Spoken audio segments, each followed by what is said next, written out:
Welcome to Turn Extension, a supplemental podcast for the Advanced Maneuvers YouTube channel.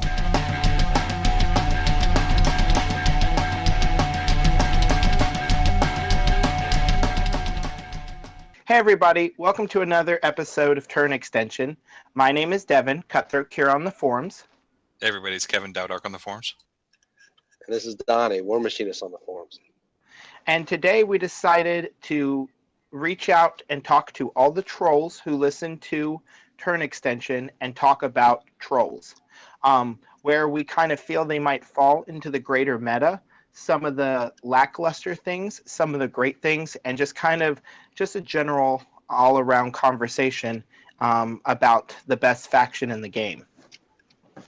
The best faction in the game? Lore-wise. I was going to say, up until recently, Una 2 might have had a huge issue with that statement, because she was a faction. Rules-wise, I definitely don't think we're the best faction in the game, but I definitely think when it comes to aesthetic, we've got that shit on lock.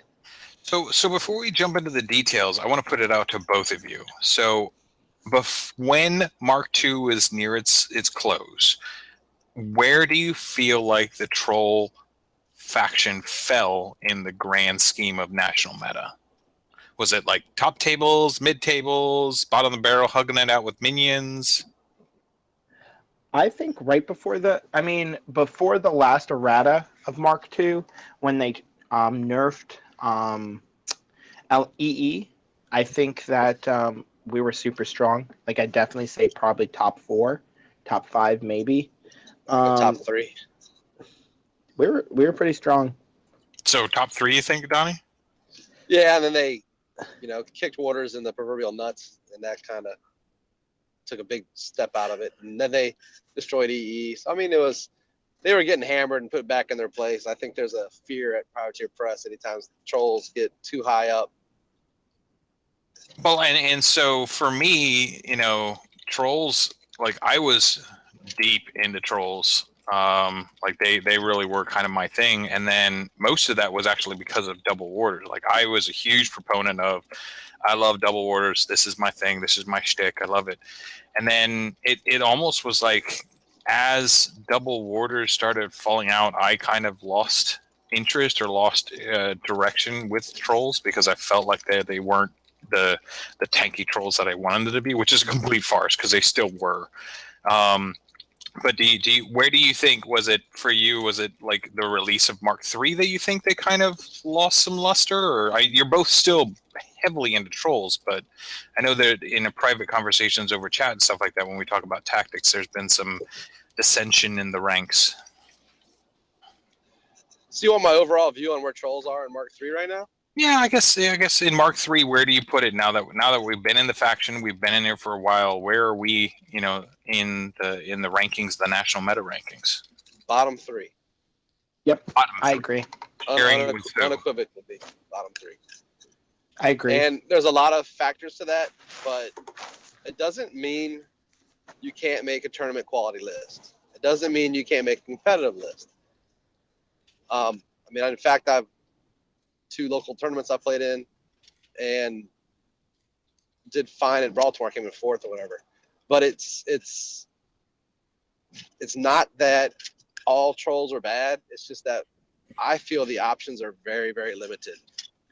And I have lists that I could build the exact same list and just swap out the caster.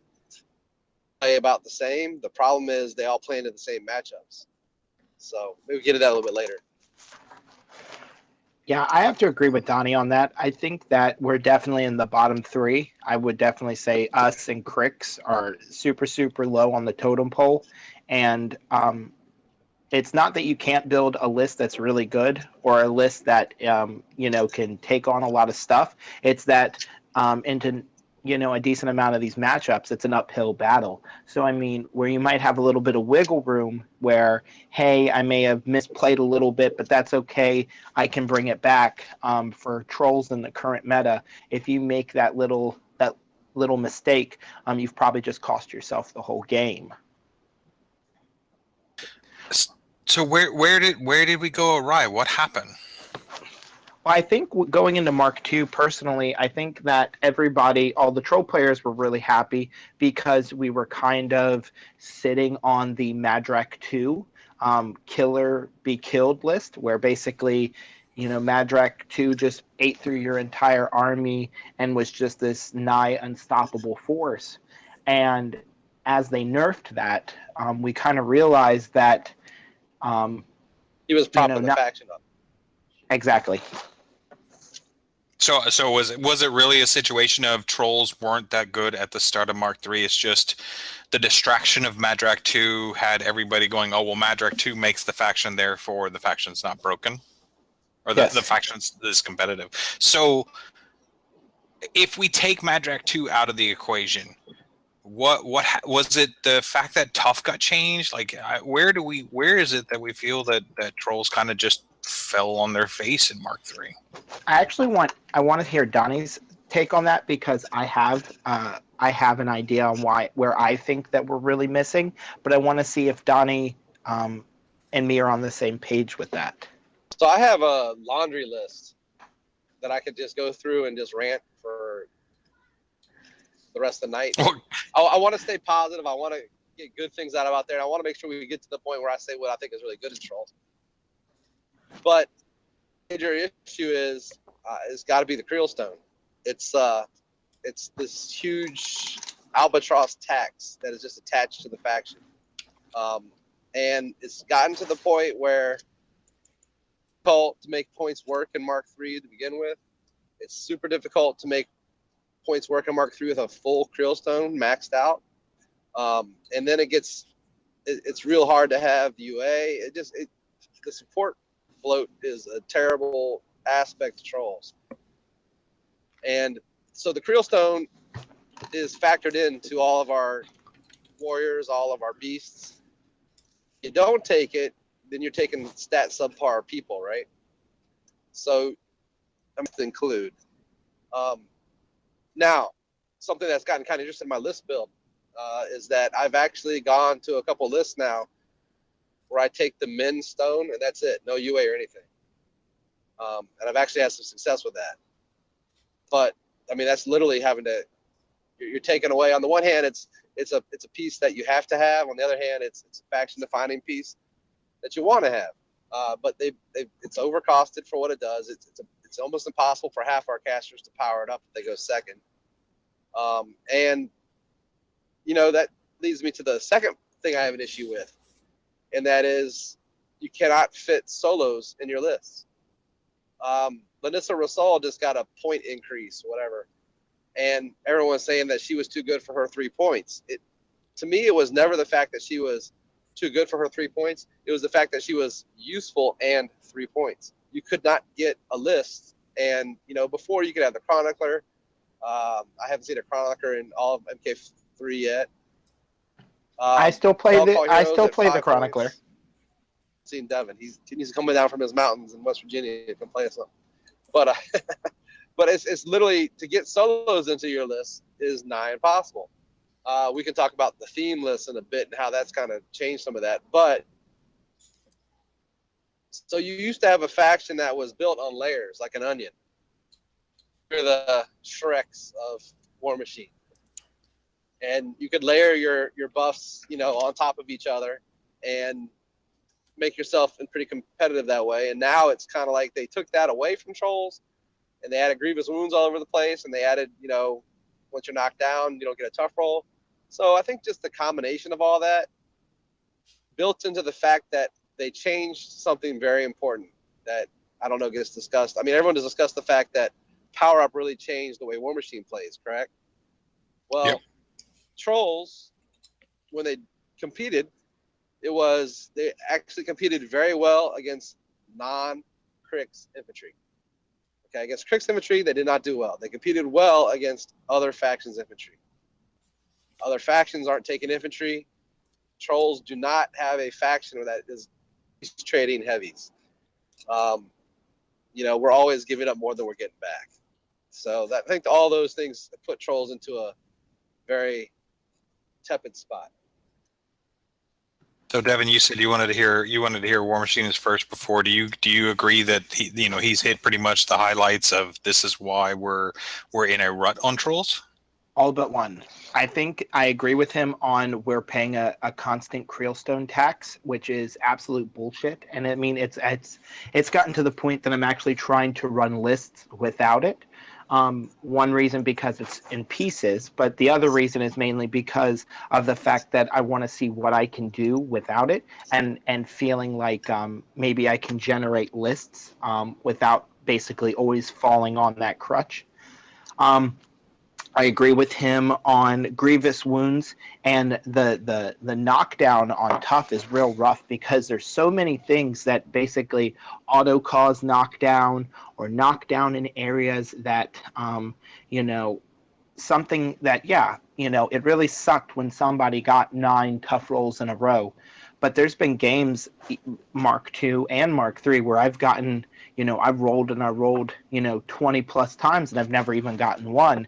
So actually having that little shtick removed from the faction, just because somebody can auto knock us down, became a little bit rougher. Maybe something like a 5 or a 6 if a 5 or a 6 if they're standing, or just a 6 if they're knocked down. Like something like that I feel could have been beneficial.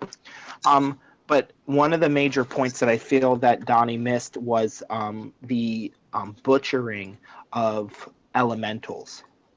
Like something that used to be really, really pinnacle, and you saw it in a lot of lists, was, a multitude of elementals. And I'm not just talking about in EE, but I'm talking about you saw pyre trolls, or if you were going into Warmachine, you saw slag trolls, or you saw the occasional winter troll, or, storm trolls. And the simple fact of it is right now is that you don't see them. You're going to tournaments and you're not seeing slags, you're not seeing storm trolls, and you're not seeing winter trolls, and for good reason. And you're seeing the pyre troll mainly because of the fire eaters and not because of his own abilities. And I think that is something where they took a faction that, as Donnie said, was very layered, where you had your support characters adding a layer in, and then you had your animi from your light war beasts adding a layer in, that basically we got taxed because of one unit, and then they took away one of those layers. So it's kind of that double negative where we just got kind of fucked twice. And I think that's put us in one of the places that we are today. And actually, Devin makes a real good point, is that not only do we have a Creelstone tax, now we have a Mauler tax. Because the Mauler is the only beast we have that'll buff our other beasts. Because they did take that away from the Pirate Troll. They did take that away from the Slag Troll. So now, it sounds like one of the issues is the overabundance of self animi. Well, it's not only that, though. It's the fact that the game has changed to armor and boxes, right? For most factions, the game is armor and boxes. Or extreme shooting. Okay. So, if that's the case, we have to be able to hit. And a lot of times, their stuff's going to be cheaper, so we got to chew through a lot of it. You can't do it without rage. You cannot do it without rage. So, list either has a Mountain King or a Mauler, like 95% of the time. I think I played a Mauler in exactly one list, all of MK2, and that was Trolls War. Okay, so and I don't want anybody listening to think that this is just going to be 30 minutes of troll players bitching about how bad their faction is.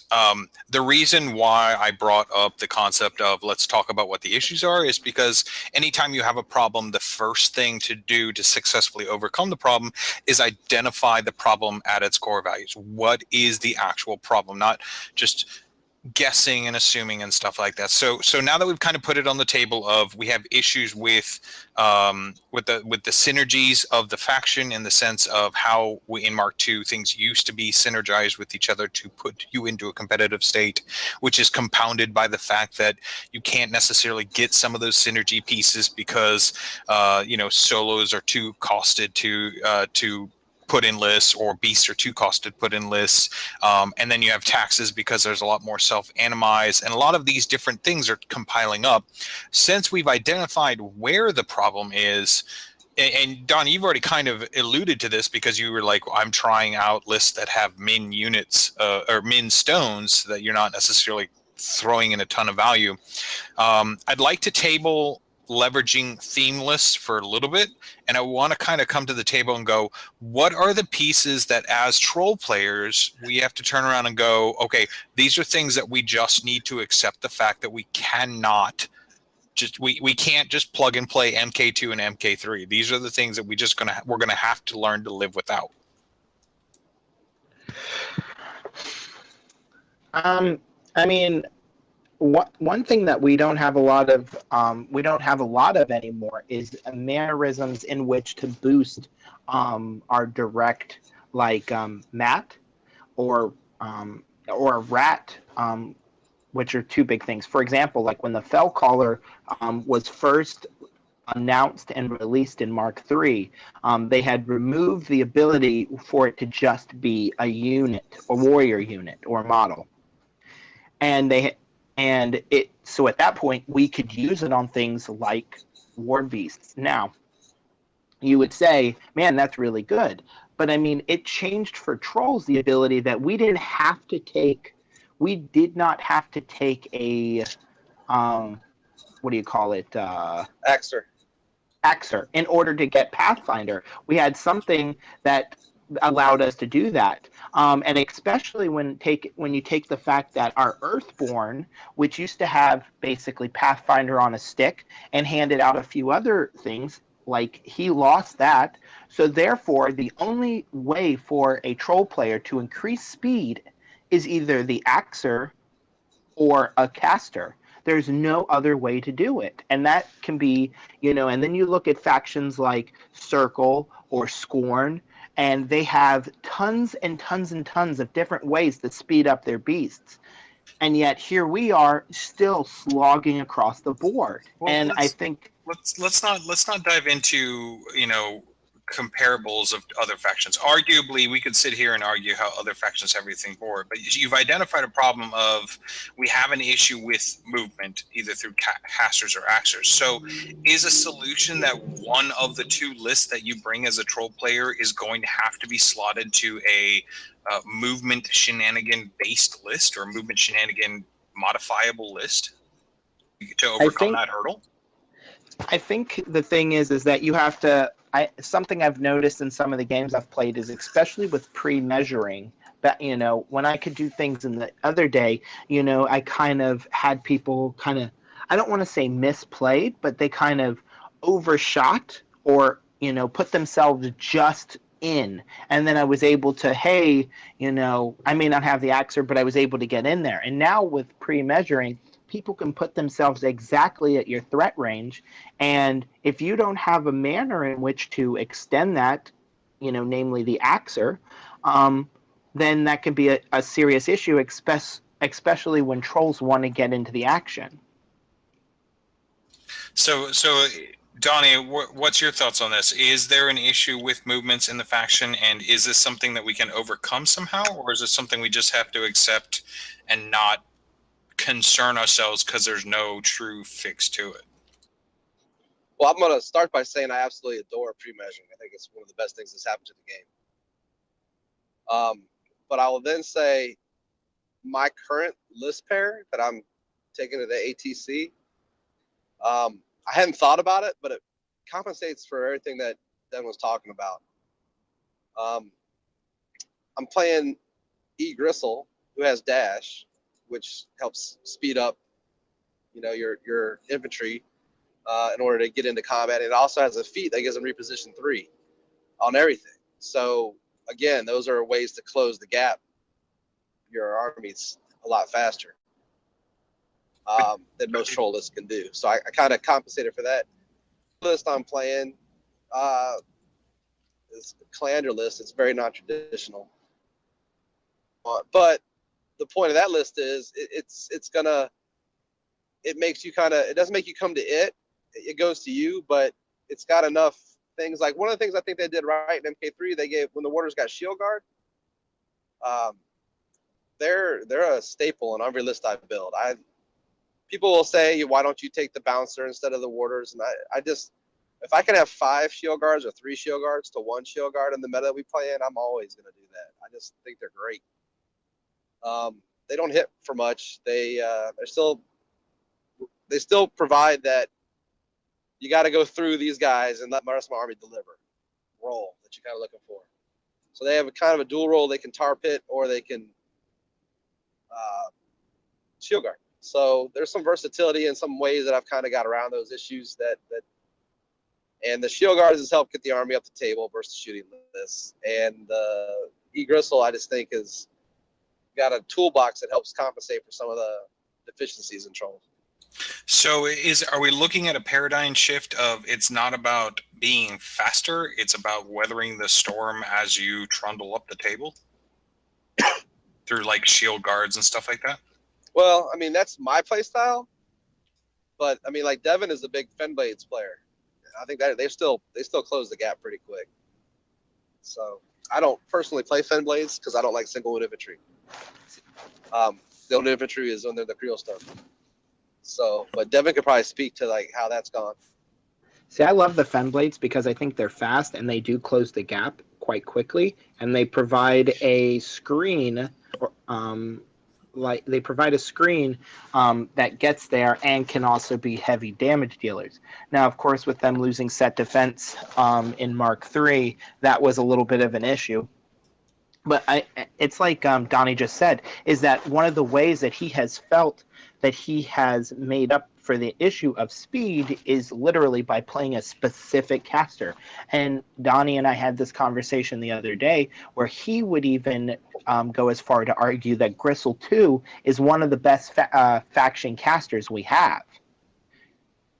And namely, one of those reasons was because of her speed, because she got things up the board. And that kind of says to the fact of, our lack of speed is a serious issue that one caster who in many other ways may not be, super, top of the Pretty list. Good too. Her gun is really good. But I mean, otherwise, when you look at everything else that she does, it's not something that screams like S rank caster, but she gets to the top of the field because of the fact that she has those speed boosts. And I think that's a serious issue.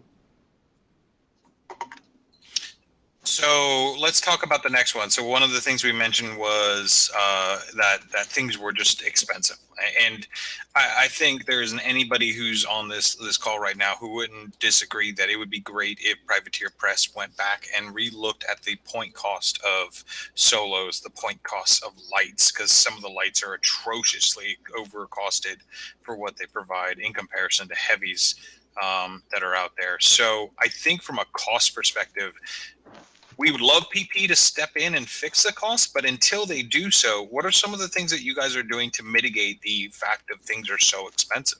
Well, I'm not playing lights. And I'm not going to be playing the Sea King, I'll tell you that. Yeah, he's a little expensive. Beautiful model, a little expensive. I'm going to paint the heck out of him, though. Oh, yeah. I mean, I think there's a place for the Axer still. I think there's a place for the Bouncer. But I think when it comes to everything else, like you got your Impaler, you got your Night Troll, you got your Elementals, I think they're all part of my problem with the faction at the moment is that you just don't get to use 70% of your library. They're not that I like to put on the table. I think when you get into the situation where points are as valued as they are, you got to make sure that there's not a lot of room for putting stuff out that's maybe more of a fun piece or something like that. I mean, you can play your own way, but I generally am trying to play a pretty competitive game. Now, is that what's kind of leading you to this dynamic where you have two lists that could theoretically feel the same and you just swap the casters out? Is because you're from a cost versus effectiveness perspective, your catalog is so small, you really can't have difference in lists because you're literally using the only things that are cost effective. Partly. I mean, part of it is the fact that I like the lists, and then I realize the lists do the same thing. Most of the time, it's they take a charge and swing back. That's kind of like, I guess, what it would be. But really, we need to, at some point here, talk about what the theme lists have done to trolls, because it's kind of added a new wrinkle. But it's also made it where I think that it's getting really hard to not play trolls inside of a theme list again, which is kind of ironic, because that's one of the reasons why MK2 died, right? No theme set or such. Yeah, it definitely played into it. So Devin, what are you doing to compensate some of the costs? I'm playing this like basically in any of my lists. Like if anybody watches me on the channel or whatever, I play basically the three or four of the same war beasts in every list, and it doesn't change. I play the Mountain King because I love him and I feel he's fantastic for his point cost. I play the Mauler. He's good. Just because it gives me access to rage still, as we said in an earlier statement, that he's almost a staple. I think he's a little overcosted. I think he could be at 12 points and be fantastic, especially when play pieces like the Slayer, which can put out almost as many attacks, is only 10. And I use the Bouncer and Rock, and that's about it. And I might throw Mulg in with Do Me One, like I did in an upcoming battle report. But otherwise, I don't really play anything else because I feel like the Earthborn isn't worth his points, isn't worth what he can do. I don't feel like he holds up. And if I had to use him, I have to bring the Mauler. So therefore, my Earthborn just became a 30-point model. So basically, just sticking to the same beasts that I've been playing over and over and over again, just because I know that they can get a lot of work done for the cost, and they have some utility. So here's where I have a little bit of a disagreement with Devin, in the fact that I also didn't think much of the Earthborn when MK3 came out, and kind of wrote him off. But lately, I've been playing him. And actually, my battle group with my commander list is Earthborn and Mauler. And yeah, you do have to take the Mauler if you take the Earthborn. I don't disagree with that at all. But you're taking a Mauler in every list anyways. So it's just a matter of like, do you want one Mauler or two Maulers? But what I find is that Earth's Blessing Animus on your caster is a nice boon to have in games. The Bouncer obviously provides that as well. However, the Pathfinder built into the Earthborn has been pretty phenomenal. There's a lot more terrain in MK3, so the Earthborn has impressed me a lot more than I thought he would. I think his job is not to go try to kill other heavies unless you get a rage on him, of course. But he does put you in a position where you can kind of threaten their caster, and he does threaten casters well, and he does clear off infantry pretty well. Now, go ahead, Donnie. No, you finish, Donnie. I'm only playing him in my Calandra list, and of course, her feat kind of fixes everyone's POW. And the nice thing I've been doing with him, I've been throwing Bullet Dodger on him, and just having a real good time watching people try to hit defense. Potentially 16 under Starcross if you can find a puddle of water on the table. There's a lot more water than in MK3 there ever was in MK2. Unless you were at one of my tournaments. Well, word on the street is when 2017 comes in, there's going to be even more terrain on the table. I think that's great. I love having the terrain, to be honest with you. No, I mean, I've definitely, as I said, my Earthborn has been very, very sad since MK3 came in. He's sitting in my case, and I can see him from where I'm sitting. And I agree with you that with the Mauler, he probably still achieves. But I just always find myself taking the Bouncer just because of the fact that the reach and shield guard benefits. Now, once again, I'm not taking warders right now, mainly because they're not painted. But so my Bouncer kind of takes up the space that they would normally take. So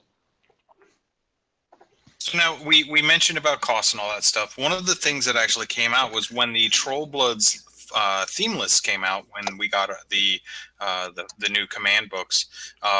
It became very obvious that they were trying to make it a scenario where those solos you couldn't take because they were too expensive were going to be easier to take because they would be free with the list. Do you think that was intentional? Do you think that the reason for the paradigm where we're giving solos in theme lists is because of the fact that trolls were so expensive, or was this just mirroring the other lists that we had already seen from other factions? So my opinion is it's retrofitting. I think they kind of realize that their solos are too expensive, and they say, "Oh, you know what? If they play these theme lists, they can have all types of solos." And I do like that aspect, but I do think it's retrofitting. I agree with him 100%. And I've said that in earlier podcasts that I feel like that Privateer Press realized that they had fucked up in the costing of trolls and then solos, and basically said, listen, like, this is a faction that needs solos. Let's give them a way to get all those solos back in there. The only issue is that they put us in the same situation that we were in Mark II, where we need to be in another theme list in order to get the things we want. So here's my issue. When it comes to the theme list, like I'm playing right now, one list is Band of Heroes, in which I'm playing 15 points up because you got a free Scaldy, you got 2 free Fell Callers. So that's, it's 15 points of models that I wouldn't be able to use otherwise. And it's excellent. I love it. It's nice. Other list is out of theme. It's the main reason is I think that Dash on Fighters is too fun not to play. And so when I'm playing my E-Gristle list and I play it out of theme, I really have to sit there and look at it and go, wow, I'm giving up potentially, 11 to 15 points to play these Fire Eaters. So, the list needs to perform well, which gets you into the argument, though. Same. I don't think that they're necessarily all the same. Sometimes what you have to take in the theme list for your free points aren't necessarily the most optimal or ideal of your list. And so I still feel like my Gristle list plays best not in theme. I might change my opinion in a couple months, but I've had a lot of success with it the way it's built, so I'm kind of sticking with that sort of methodology right now. However, I do think that if you don't play in theme, you better have a real good reason, and I think one of those reasons is going to have to be Fire Eaters. They're an excellent unit. They're not as great as they used to be because the meta's shifted on them. But they not until the Northkin theme's on the horizon. So excited, and PP will get more of my dollars if they make those guys FAU or 4. Trust me. However, my whole thing is they I'll even give them my dollars if it only lasts for 6 months. Dynamic updates and stuff. But anyways, I digress. My point is they made it so you have to have real good reasons not to play in theme rather than it just being another option. And, sometimes it's kind of hard to justify, hey, I'm playing, 11, 15 points down because I decided to play out of theme. So, and I've said this on other podcasts, it's a bad scenario to be in where your faction, and I don't mean just caster, but your entire faction is dependent upon theme forces. I've gone on record many times saying it's bad design to be in a situation where, as a player, it's a question of should I not be in theme versus should I take the, like, it should be an opt-in, not an opt-out scenario. So theme lists are a thing. Obviously, we'd love them to fix the faction. There's certain things that you can do for a troll list, like, taking min stones, maybe not taking the axer, using your caster for your movement shenanigans.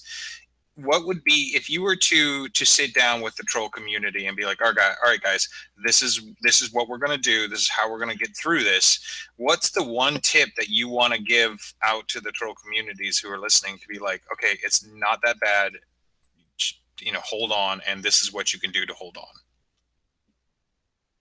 I mean, it is that bad. You should all jump off the ship. I don't know what to tell you. No, it's like, get off now. I don't know. They did such a good job. The problem is, and this is the true problem, they did such a good job with the score and reworking. It's supposed to sit there and look at your own faction and go, well, how can they miss these obvious things they could fix right here? But like I said, I do believe that probably 60-65% of our library is not well. But I do think that the 35-40%, whatever, is very competitive. It's just a matter of, am I going to be happy playing these same models for the next year and a half or whatever until they do get to us. I think that there's a way to play the game. And the problem I get is that, so I don't love single wound infantry, right? I do like the bushwhackers. I think they are pretty unique. But the burrowers are whatever, they're bad. So it's like, it's hard to like try to design a list now. Okay, well, I'll flood the table with some mini models, right? Well, what it comes down to is trolls wind up building a lot of combined arm lists. Like we haven't even talked about bombers. Bombers are excellent, and you're either going to be playing a list, really, I think, that has a battle group where you're featuring the bomber, or you're going to have a battle group that you're featuring, like a Mountain King type deal. And it's really hard to not break away from them. Like I said, I'm really excited about my Calandra list because it's completely non-traditional. She's not the type of caster you would think would be with a melee army. But something about, star-crossed champs makes me pretty happy. So it's, it's been interesting to mold and get out of, I'm going to put a gargantuan in every list, that type of thing. But you realize with all the talking up of your Calandra and your Gristle list, you're going to need to put them on the channel. I'm fine with after that. ATC. Yeah. That's unless I go 05, then no one's gonna want to see me. So. No, I agree. I agree with you, Donnie. I really do. I think that a big issue that we were having was some of the stuff where we have all these beautiful, awesome models, and they just don't work well into lists. And I agree that the bomber is a staple, and he's one of the reasons that you will probably never see an impaler until something drastically changes about that model. Exactly. And Kevin, you can back me up on this, right?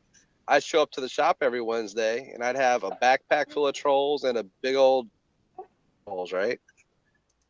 I mean, it took me 2 bags to get my trolls everywhere. Well, about 2 months ago, I started taking out the things I don't play with or don't even look at anymore, and I get everything into just the backpack now. Yeah, now you have room for snacks. I'm telling you, but to me, it's sad. I'm the guy that's got 4 Thumper crews to play the Egrim theme list, right? I got my trolls. I had the whole Calandra set up. So those things all just sit. They actually terrorized my wife's Christmas village as decorations this last year. So, I mean, it's, and I think that it's sad in a way because, there's a lot more models I'd love to be put on the table. But to do that, they I don't know, the synergy is not there. The casters aren't there to augment them. It's, the one thing I will say is if you like single wound infantry, it seems like the Creole Warriors are spammable. It seems like the Fenblades are decent. I personally just don't like them. I took my Tough Lows out of the bag. I wanted them to be good. Prior to press, tried to sell us on the idea that they're good. I played them a couple times. It would take a lot of convincing to get me to believe those things are actually good. Especially now that they can't slam each other. So. Yeah, I think trolls are definitely impacted by that change. So. We're kind of. I will say, I think we have the best gargantuans in the game. I will agree with that 100%. Yeah. Maybe other than the Sea King's cost. Yeah. That's just going back to the cost conversation again. So we're slowly running out of time here on this, and I did want to get one thing out of both of you. So both of you are going to a major national convention. You have enough room in your bags to take. We've already identified that you've got a certain staple of regular models that you're going to take, but you're limited to only 4 casters you can take to play in any format from Champions to Masters to Iron Gauntlet to whatever. What are the 4 casters that go in your bag? You can start, I'll Donnie. Let Devin go first. All right, so here's the issue I have with this question. I could easily rattle off casters that I really like. For example, I'm going to have Calandra, I'm going to have Egristle. Those are the two that I'm playing. They're going to be in there. And then I have Ragnar and Horgle 2. I like both of them. But they do the exact same thing as my Egristle list. Well, that's the situation that you're in is you're at a national convention and you need to cover the entire field at a national level. What 4 casters do that right now? So that if I'm a brand new troll, I'm new to trolls and I want to sit down with 4 casters and know that if I just focus on these 4, I can have a potential answer for any situation thrown at me in the current national meta.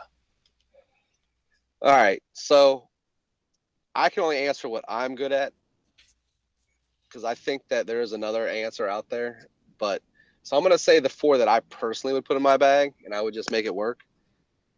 Calandra, Ragnar, and Horgle 2. Sorry, I jumped in and covered over you. What were those 4 again? Calandra, Egristle, Horgle 2, and Ragnar. So those are the ones that I would take. Now, I think that Gunbajorn and E-Magic are both playable and probably might wind up in Devin's list, for example. They just have never clicked with me personally, even when E-Magic was broken.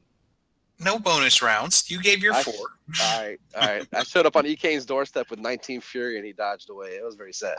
But all right, go ahead. I was on the other side of that text message. Do you not remember that, Donnie? And I was like, do it. And you were like, I failed. Because of fucking dodge. Who fails with 19 Fury, right? I know. So my 4 currently are Ragnar, Horgle 2, Borka 1, and I'm really stuck between Doomy 1 or Madrak 2, so I'm going to go with Madrak 2. Yeah, we haven't even talked about Doomshaper 2, but go ahead. Doomshaper 2, I don't have a lot of play with him yet. I think he has a lot of game, but I haven't gotten to play with him too much. Doomshaper 1, though, I think he was such a staple for me. Mark 2, and I didn't even play Runes of War. And I still won a good bit of tournaments and stuff. And I just believe, like, his ability to increase basically anybody's ability to hit is always good. I think his feat is still solid, especially with power up, because they have even more fury they need to focus to get rid of, and that's just more chances to roll D6s. I think all of those things are real good. So I think that his spell, what is the name of it? The one that used to be Purification, but now it's even better. That's really good. Purification with a D3 kick. I don't know. Yep. So I think Doomshaper's got a lot of play. I still think Madrak 2, he's got a lot of play, even though he personally isn't wiping himself across the board. Everybody else can. I think Ragnar, his feat alone is really good, especially when trying to make it up the board. So it comes back to that fact of what Donnie said. If you can get there, we do a lot better. And I think Ragnar really helps that. Now, I've not played Gristle 2 yet, but she is currently on my painting desk due to some suggestions from Donnie. So, my list might change. And then Horgle 2, I just think he's fantastic and all around. Well, I'm already changing my 4. Kick either Horgle or Ragnar off my team and put on Doomshaper 2. And that goes back to what I was saying about my casters seem to play the same type of game. Well, Doomy 2 plays in his own type of game, and people have to adjust to him instead of you adjusting to them. So I would do that because that would make my 4 casters a little more diverse. And then my last one is definitely a staple, and that's Borka 1, just because he handles any shooting that you can throw at him. Like between Arcane Ward, being able to make somebody so that they cannot target spells, you get the defense boost, and he has Wind Wall. He speeds up he speeds up the entire army with his feet, plus your power attacks, and he's just a monster by himself. So the assassination game for your opponent can be really difficult. Okay. So that's actually funny. I don't really think one of the problems in Trolls is their bench. I mean, I think it's maybe the diversity of the bench is a problem, but I think most of the Troll casters are playable. Well, they have plenty of great coaches. They don't necessarily have the great, deep roster of players. That's interesting. I like that analogy. I like to think that I like when I see this a lot on the forums or other places there. People say, if this troll caster was in X faction, think of how crazy that would be. And I stand by that. I think that we have some of the best casters. It's just some of the pieces that we would like in our faction don't exactly bode well or don't exist. All right. So with that, I just want to take a moment and say thanks, Donnie, for jumping in. I know you're literally on the road driving as we were having this podcast. We had some scheduling issues getting all three of us in the same location. We're going to bring you on board once we hope Troll errata is released to go over it. But thanks for showing. No, sounds good. It's actually one of my better commutes. I really hope that we actually can get you on when the Northkin theme force comes on, because I really feel that it's going to be a salty time, either for our opponent or us, because it has so much potential. Hey, I've been advocating this since I played that Egram tier list back in MK2, and Scouts with Ambush is just the best fun in the game, and they just need to get that back in the Northkin list, and I'll be happy. And all the thumpers. Yeah, the pummeler is pretty damn good, though. Yeah, free thumpers. How about that, Donnie? Just free thumpers. Just no.